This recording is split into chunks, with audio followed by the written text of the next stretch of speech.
I am in my hometown Prevalje in Koroška, one of the regions which was heavily struck by these floods.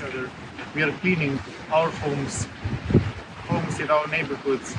Firefighters are helping, volunteers are helping. Some people's homes were destroyed, property was destroyed, people's lives were damaged. If we want to really respect people's lives, all the damage, all the suffering which happened to people, we need to help them today. We need to help them tomorrow and next week and next month. Yes, it is about flood, it is about mud, it is about helping people to get back to normality. But it is also about root causes.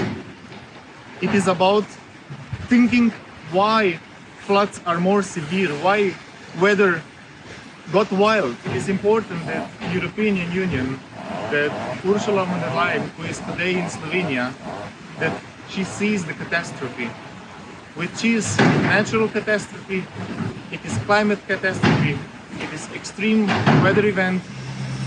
But I am not seeing climate change in the headlines. I am not seeing big picture. How many floods do we need? How many extreme weather events do we need? How many parts of Europe need to burn that we will see bigger picture? We need to drop out oil, gas, coal, replace it with renewable energy, with wind parks, solar energy, new solutions, better solutions.